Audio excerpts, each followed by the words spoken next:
Oddly enough, my prime candidate for a trust is a young married family with one or two minor children. And a lot of times people in that situation, they think, well, I don't need a trust. We're just starting out in life. We don't have much income, and we can barely make the bills each month. And if you can barely make the bills, then you might not want to be looking at a trust right then. But once you're sort of in that groove, and now you're moving along, and you do have young children, a trust can be very important. And here's the reason I say that. If you have a couple, and if unfortunately both of them were killed in an automobile or a plane crash or something like that, and they have good life insurance, you're now going to have a situation that in most instances they've set one another up to be the primary beneficiary of their life insurance policy, and in some instances they've set up then another family member, maybe one of their parents, or actually in a really sort of bad situation they've set up their child to be the secondary beneficiary of the policy. Now if you have a joint disaster, you either get a situation where if the child is named, and let's say it's a $500,000 policy and it's a 4-year-old child, nobody's going to write a check for $500,000 to a 4-year-old child. You're going into guardianship. And so for the next 14 years until the child becomes 18, you're going to have to deal with the guardianship court and every year go in and make reports about what's happening with the money. Sometimes the courts won't even let you invest it, and so you're not having a good chance to make the money grow.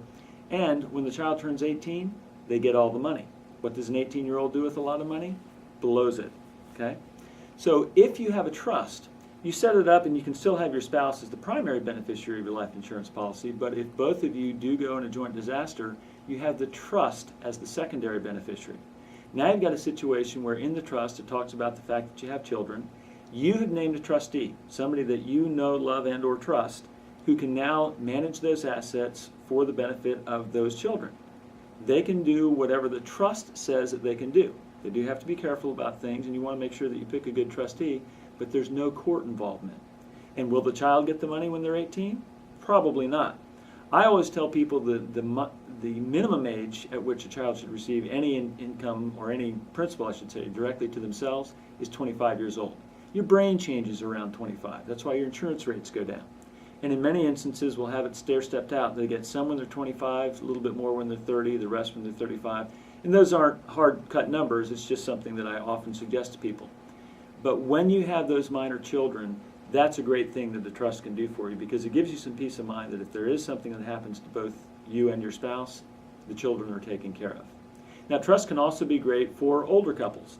They have adult children, but if they're in a situation that they don't necessarily want those adult children to get all the assets all at once, they can even say, okay, when my kids hit 50, then they get some, and then they get more when they're 55.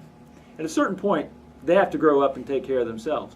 But I know that there are many people who want to make sure that they're taking care of things and stair-stepping things out so that there's not sudden wealth, because a lot of people don't do good with sudden wealth.